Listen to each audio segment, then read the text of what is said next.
Welcome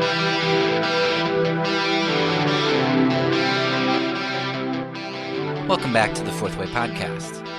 We have recently taken some detours away from directly discussing the issue of Christian nonviolence, so I thought it might be a good thing to come back to that discussion.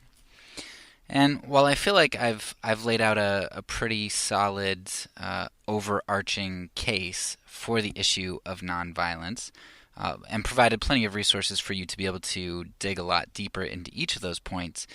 One thing, as I was reflecting back, one thing that I feel like I could dig into a lot more is kind of going on the attack for the counter position. And while I did that a little bit, I believe in episode 4, where I talked about how some of the merits of just war theory are extremely questionable, I feel like I could really dig a lot more into that. And that's what I want to do today. So some of what I have to say will be a little bit repetitive from episode 4, but instead of giving you some ideas in a 20-minute time span, we're going to turn this into at least a few episodes, if not one for each point for just war. So today we're going on the offensive and trying to answer the question of does the just war theory really make a lot of sense? Because a lot of critics like to take a look at the nonviolent position and say that it's really idealistic and it just doesn't work and it's not tenable. And we've done a lot of discussing. Hauerwas does a good job of unpacking that and kind of swinging back at the just war theorists. We took a look at what Yoder's book, What Would You Do? That book kind of talked about some real life examples of nonviolence in action. You can go to a really good website called Waging Nonviolence, which gives you a lot of real-world examples. And their podcast, called City of Refuge, gives one example from World War II, not Belgium, not Denmark, but another example from France of a community that used nonviolence to successfully save 5,000 people. And then you can look at a really good book that I just read, called Victories Without Violence, and it gives a lot of interesting stories of especially Quakers who used violence throughout the course of history. So we can see that pacifism isn't nearly as untenable as people say it is, and oftentimes a lot of people just assume that just war theory is tenable, and the only tenable thing, especially in comparison to pacifism. That's what C.S. Lewis said in his discussion. He just thought that pacifism was idealistic, and assumed that the alternative wasn't. So we want to kind of tear that down. We want to look at just war theory and really assess it and address it. So today we are going to just take a look at the history of just war. Now this is going to be a very brief history and incomplete. It's going to be something that you're going to want to research a lot further, and hopefully I don't do injustice to it by simplifying it too much, but to keep things kind of short, I'm just going to probably gloss over quite a number of things. And of course, the position where I'm coming from, and I have a certain bias, so definitely check out other sources and dig deeper. But I'm going to give you my short perspective of the history of just war. And to make it short, we're going to deal with basically two guys, the two guys in Christian thought who are famous for putting the ideas of just war into writing and being something that we can work through and think through. And that would be Augustine and Aquinas. Now you can find varying lists of what these guys kind of came up with, but essentially the criteria for just war that you're going to be able to pull cumulatively out of these two individuals is going to be that a war needs a just cause, so a legitimate reason to go to war. generally the defense of innocent life or borders or whatever else. And that's you can discuss that and dispute that, but what a just cause is. But there must be a just cause. There must be a just authority, and that would be probably, I think they would agree, a national government, not some militia that you piece together. Um, but it has to be a just authority, however it is that you define that. You know, so a king would be a just authority, a president would be a just authority. Would a warlord, like let's say you go to um, Afghanistan, or I don't know what do they call them in Japan, like shoguns or something. I don't know. I'm ignorant about what they call them, but they in their history had sorts of people like that where it wasn't a unified empire all the time, but you kind of had these more localized authorities. So I don't know how you define it, and we can discuss. You could discuss how you want to define a just authority, but there must be some just authority to be able to do this. Romans 13 talks about governments. So whatever Romans 13, whatever you think that means by governments, that's what we would say just authority is. Then there's right intention. So are you going to war for the right reason, which kind of goes with just cause, and are you controlling yourself in war? So are you just seeking revenge? Are you trying to take war too far, like when they want peace and you refuse to relent? Is that a right intention? No. So right intention before the war and throughout the war. Then there's discrimination, which is basically like, are you discriminating between combatants and non-combatants, between innocents and the non-innocent as you go out and do your killing? Then we also have last resort. Is the war a last resort, or could you figure out another way to get around this? Could you find peace in some way? Now, on top of those, which are the basic ones you're going to get from Aquinas and Augustine combined, we also have modern agreement on two other ideas. And I'm going to list these separately because there might be more disagreement among Christians for these, but it's largely agreed upon. That is reasonable success. So if you don't have a chance at reasonable success and you throw your armies at another army just to get slaughtered, you don't accomplish anything. You don't accomplish your goal, and that seems like a waste of life. So you have to have reasonable success. And finally, just peace. And we see this a lot, especially after World War I, and we realize that we basically created horror by having a very unjust or harsh peace treaty. We need to have a just peace, a fair treaty, one that doesn't just completely demoralize a country, and we need to kind of help to stabilize a country after we go to war with it. So the winner needs to not just win, but then needs to help rebuild and come alongside of another country, and that would be just peace. All right, so those are the essential ideas of just war that we will get into in subsequent episodes. But let's talk about the men who came up with these sorts of ideas, or recognize these ideas and put them on paper. First, you got Augustine in the 300s, 400s, around that time. And Augustine came at a really interesting time in Christian history. He came at a time a little bit after Constantine, when Christianity was gaining power, gaining political power.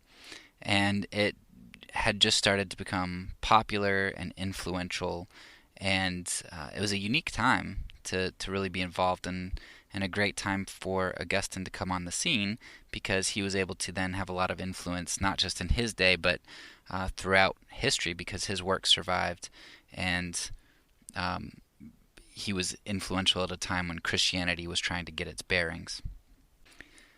Now, one of the things you're going to see from a lot of pacifists is that they find Augustine highly suspect in terms of his just war theory, because it's really questionable whether Augustine was trying to rationalize a position from rationalize his position from a place of power or not, because it seems like there's a really abrupt change in policy or in theology as Constantine took over and as Christianity became the status quo. Because you don't find any endorsement of violence prior to Constantine. I mean, you find just univocal ideas about no abortion, no capital punishment, no war, no self-defense, just nothing. And then you get Constantine, and then you get Augustine coming on as kind of the mouthpiece for Christianity, trying to put that theology down in a rational way, and trying to kind of solidify ideas. And it really begs the question: was Augustine just trying to help Christians maintain power, whether he realized it or not? He might not have been malicious, but what a lot of us do this all the time, where you kind of assume the position that you're in and you defend that position rather than acquire a position because you've rationally thought it through.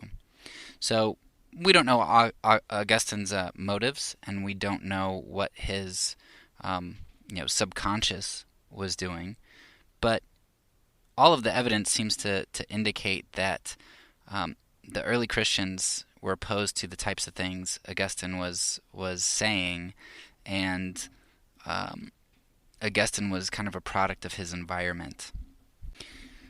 And you can kind of see this in some way, because Augustine doesn't really throw off as much as a lot of people like to think he does. When you think of Augustine, you think this guy who invented the just war idea, which isn't true. I mean, there were ideas that were going around, and he, in Greek thought and Roman thought, that he recognized and used and all of that.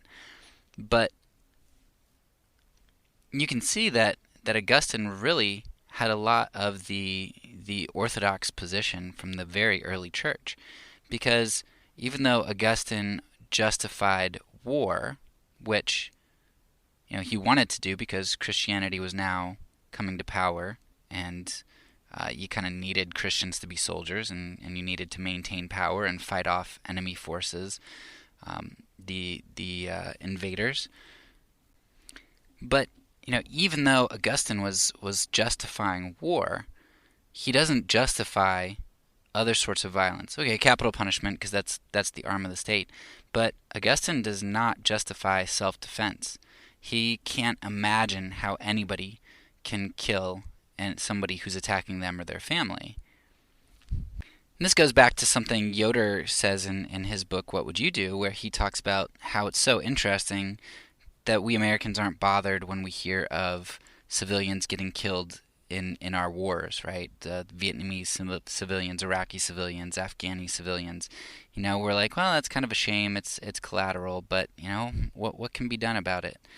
But when it's our family, we say that they have a right to life, and we will defend them and kill any aggressor that comes after them. And Yoder's point is just that our anger is really about our possessions and our things, and not so much about what is right and what is just. Because if it was about what's right and what's just, we'd have just as much indignation about civilians from other countries getting killed. But we don't.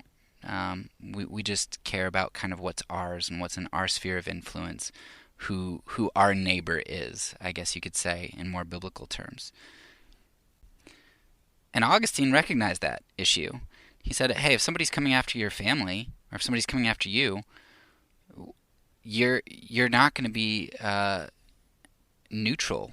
You are going to have these passions that make you hateful and angry and unloving as you strike out at the aggressor, you're gonna strike out not in love, but in hate and anger and protection of your possessions, jealousy, envy, whatever you want to call it.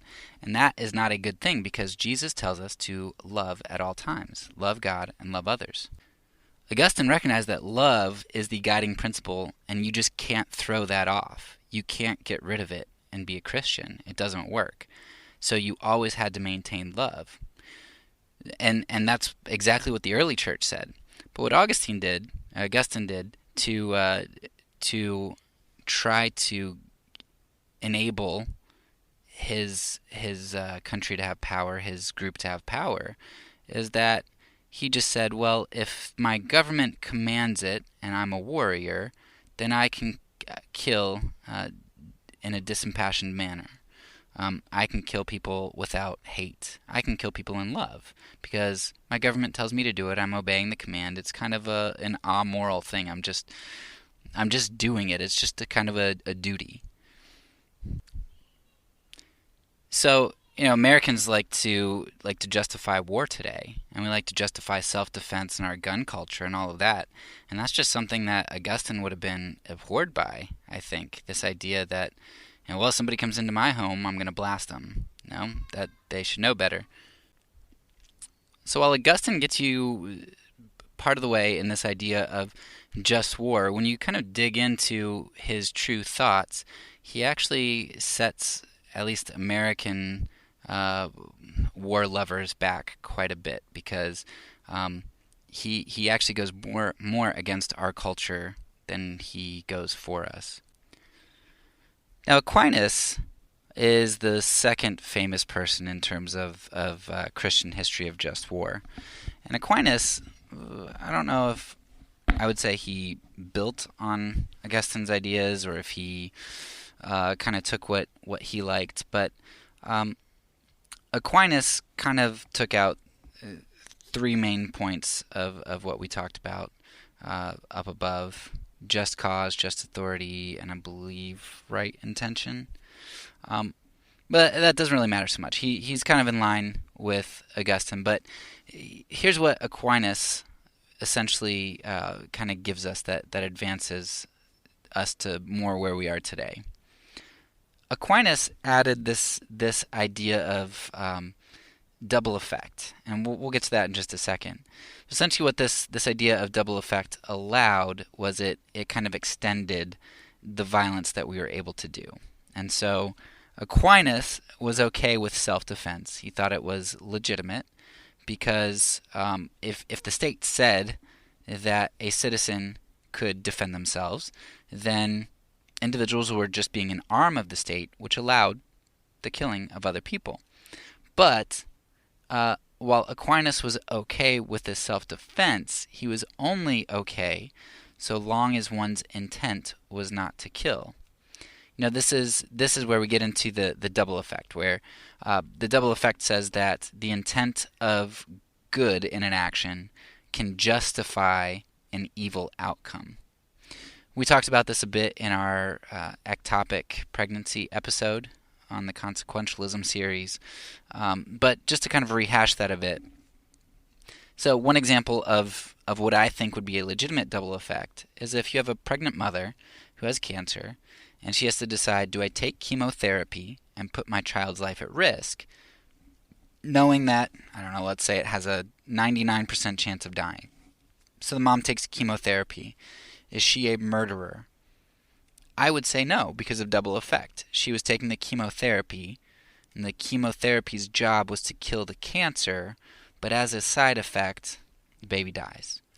We could see this in the bridge film as well. If you look on YouTube, this bridge operator, drawbridge, has his kid at work with him one day, and the kid is playing around and kind of falls into the gears. But at that moment, a train is coming, and the dad has to decide, do I put the bridge down, knowing that my son almost certainly will die and get crushed in the gears, and save the 20 people on the trolley? Or do I not lower the bridge and let the people on the trolley die? So he lowers the bridge, his son dies. Is the father guilty of murder because his pulling of the mechanism killed his son. And I would say, no, that's a legitimate example of a double effect, because the father pulled the lever in order to save the people on the trolley, right? The bridge coming down. He pulled the lever to make the bridge come down, not to kill his son.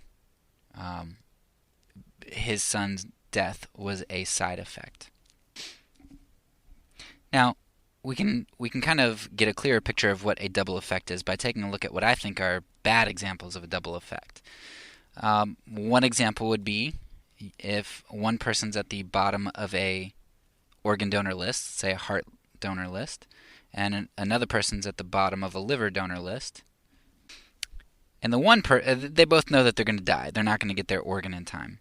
And so the one kills the other in order to get the organ that he needs. Well, if they're both going to die anyway, can't I just kill the one so that I can then acquire their organ? I mean, they're going to die anyway. Well, no, because their death, right, their harm was the means. It was the thing that you needed to do in order to accomplish your task. You did violence to somebody to accomplish your end. That's what you had to do. You couldn't have taken their organ without their death. In the chemotherapy and baby example, right, you could have taken the chemo to kill the cancer and the baby lived. You wanted both of those things, and both of those things were intended. In the bridge, same thing. But when you try to take somebody's heart or liver, right, their death is a part of the process in order to get what you want. We see a similar example in 2 Kings, where a city is besieged, and two neighbors, one neighbor goes to the king and says, "Hey, look, this great injustice has been done. My family's starving, my neighbor's family's starving, and yesterday we agreed to eat my kid, kill my kid and eat him. And then today we were going to kill my neighbor's kid and eat him, but now she hit her kid." She's like, "That's unjust. Now we're going to starve. Like, that's not fair, because we've already killed and eaten my kid." And you ask the question, okay, they're all starving. By eating the one kid, they saved two families' lives, at least for a time. Is that really just to murder a child and eat him in order to save a number of people's lives? And most Christians would say, no, that's not. You can't murder somebody in order to sustain your life. Like, that's you murder an innocent person to sustain your life. That just isn't reasonable. That's not moral. And so that would not be a double effect. Even though your intention was to get food to eat, the death of another person is not really a byproduct. It's the means to get the thing that you want. So what I think Aquinas largely does, so I think Aquinas goes wrong here, because he essentially is arguing that shooting an intruder can be a good thing so long as your intent is to prevent harm of your family and not to kill the intruder. So he's basically saying it's like the chemo and baby, or like the son in the bridge story, right? If somebody's coming and I know they're coming to harm my family, and I shoot them, and I'm not trying to shoot them in the head or something that I know is going to kill them, and I shoot them in order to stop them from harming my family, as long as in my heart I really don't want their death, what I'm really trying to do is to protect my family, then that's okay. And if they die, that's a side effect. There are lots of questions you could have, because essentially if you shoot them and they keep coming, and then you shoot them again, they keep coming, you shoot them in the head. Okay, you didn't really want their death, but at some point you definitely know that it's going to happen. If you're aiming for their heart, you're aiming for their head, or you shoot them multiple times, you know that their death is a means to protect your family.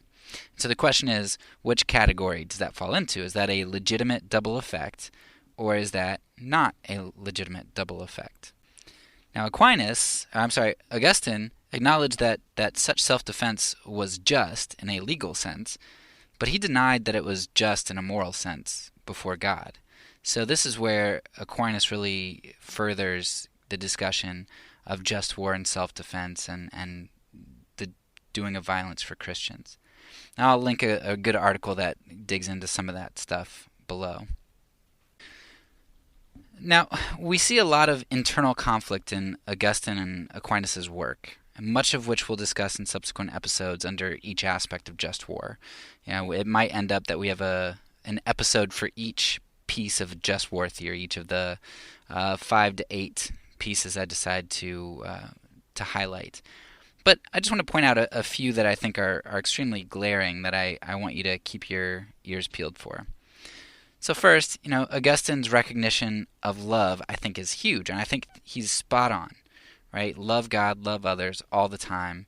Who do I love? My neighbor. Who's my neighbor? Even my enemy, right? Love is the guiding principle, and that's undeniable, I believe, for Christians. But Augustine's application seems a little bit lacking. He does way better than most people who come after him, and way more than most moderns really acknowledge, because we like to take his justification for war and then forget all the stuff he said about love and self-defense. But Augustine's application still seems lacking, even though he's really close.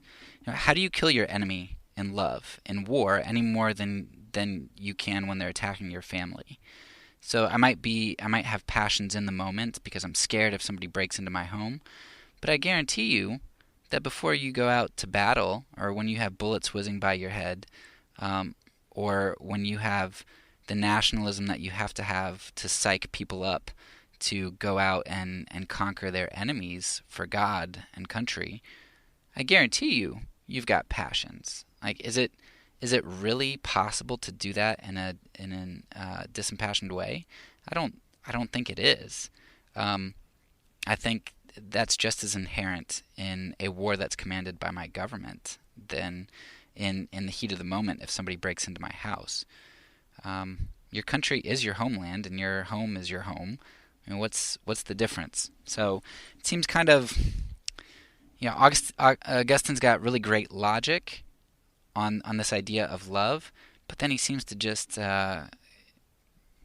back out and not apply it appropriately or consistently when it comes to war. And that's part of why I think so many pacifists just have problems with the post-Constantinian era, where it just seems like people their thinking starts to get murky when it comes to things that influence the power of the state, because you've got this marriage of church and state. Definitely check out the book Anatomy of a Hybrid. I think it kind of gets into some of this stuff that's enlightening. So another glaring issue I think we can see with Aquinas, because Aquinas seems to recognize the problem with using another's death as a means to save one's life. But somehow he thinks that, if there's an aggressor and I don't want to kill them, but I hack them with a sword as a means, that's really any more loving than just trying to slash their head off in the first place. It's almost as if he misapplies his own double effect, or he thinks that slashing somebody with a sword is more loving than trying to kill them right off the bat. And I don't know, it's hard for me to think how I slash somebody with a sword, hack somebody with a sword in love, whether I'm intending to kill them or seriously maim them or whatever. It seems like their harm is a means to the end I'm seeking.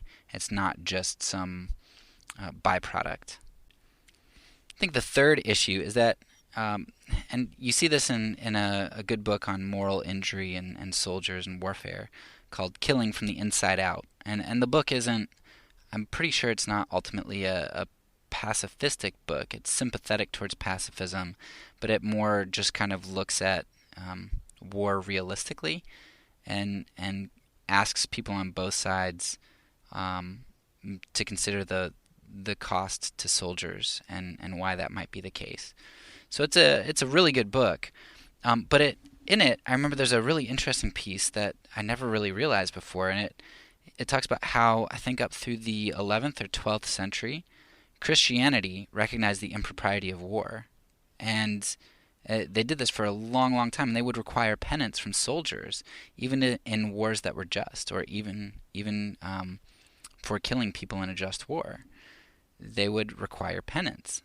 We see a similar sort of concept from Aquinas, who says that killing is fine out of one side of his mouth, but then he calls it improper for holy workers. He says that, well, priests and clerics shouldn't be doing this work.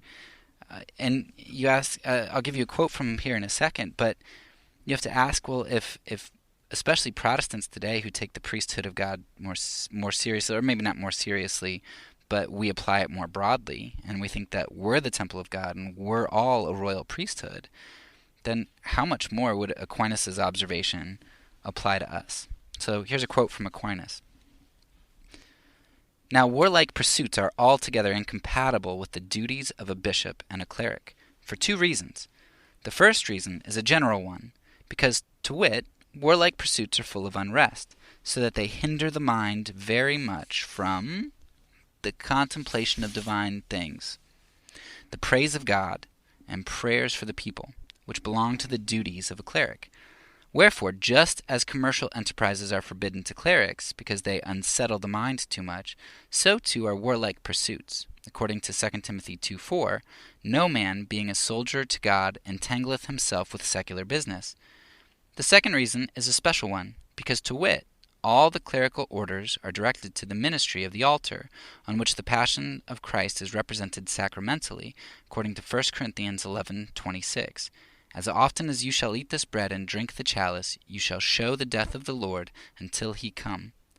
Wherefore it is unbecoming for them to slay or shed blood, and it is more fitting that they should be ready to shed their own blood for Christ, so as to imitate indeed what they portray in their ministry. For this reason it has been decreed that those who shed blood, even without sin, become irregular. Now, no man who has a certain duty to perform can lawfully do that which renders him unfit for that duty. Wherefore it is altogether unlawful for clerics to fight, because war is directed to the shedding of blood. So, I mean, essentially what Aquinas is saying is that if a pastor's job, bishop, priest, cleric, whatever, if their job is to administer the sacrament, which represents the sacrifice of Christ, how can they go and sacrifice other people? It's better for them to lay down their lives than to kill other people, because they represent God to people. Now, this is where the book Anatomy of a Hybrid, I think, illuminates a lot of things, because Aquinas is living in a sacral society, a society that is built on all of these traditions and everybody gets baptized and everybody does this, everybody does that. You're automatically opted in at birth, and you have to go through all of these motions, and you have this priest who you have to go to, and he's your intercessor, he's your mediator before God. And so you kind of have that specified sacred secular role. But we don't really think like that as Protestants today. We would say that we shouldn't have that distinction, because all of us are to represent Christ before the world. And Aquinas' observation here is that if we're going to truly represent Christ to the world, then the only way we can really do that is by laying down our own lives. It's just that Aquinas thought that was a priest's job back in the day, and today Protestants recognize that we're a royal priesthood, and that's all of our jobs. And that's again where Yoder's book comes in, The Politics of Jesus, which it says that, look, Christ's life is not just descriptive of the Messiah, but it's prescriptive for us in many ways. And that's where the rub is. If Christ's life is prescriptive for us, and we're to be disciples and followers, and we're supposed to act as Christ acted, which Philippians 2, among other passages, but especially Philippians 2, seems to say, then we act like Christ because we're all representatives of him. And that's what the very early church did and recognized. Augustine even recognized that to a certain extent, just not in war justified by government. But even Augustine said, yeah, that's kind of what you do, because we can't kill out of love unless directed by a higher authority. So taking all that into account, it seems that Aquinas and Augustine are really strange bedfellows for modern warriors who want to justify warfare as a long-standing tradition in Christianity. It ignores the strongest, uncompromised side of the very early church and their unwillingness to kill their enemies, to kill for the state, to kill in abortion, to kill in capital punishment, to love everybody, even their enemies. Aquinas and Augustine also, they failed to justify the extent of killing that we attempt to justify today, particularly in the United States. Now, if you go back to episode 1, season 1, where I talk about how I grew up, I mean, conservative Christians are just, somebody comes into my house, I'm going to blast them, right? We are violent, and we are okay with violence towards our enemies. People in my group would say, why don't we just nuke the Middle East? Just drop bombs. Well, I'm glad we dropped the A-bomb. Look how many American soldiers it saved. We are just terrible in terms of the violence we're willing to exact and support. But Augustine and Aquinas, at least in their logic, maybe not in their inconsistent applications, but at least in their logic, don't justify the extent of our violence today. Augustine and Aquinas also fail to justify our flippant attitude towards killing enemies. Just nuke them, right? When I read Augustine and Aquinas, it seems like they are doing a lot of work to justify violence in extreme circumstances by just authorities and with extreme reserve in terms of, Aquinas, even though he extends violence beyond what Augustine did, Aquinas knows that this is a serious issue, and he goes to great lengths to say, well, you can do it in this case, but, you got to make sure of this and that and that and that. And they recognize the seriousness of this issue, which is something that we just don't recognize today. So hopefully you understand a little bit better the very brief, shallow history that I just gave you of just war. And we're going to start talking in the next episode about my questions and issues with each point of the just war and why I think that just war just falls apart logically. It's idealistic, it's incoherent, it's hypocritical, it's illogical, and it just doesn't work. It doesn't hold up. So I'm excited to get to that, and I hope you enjoyed this episode. So that's all for now. Peace, because I'm a pacifist. When I say it, I mean it.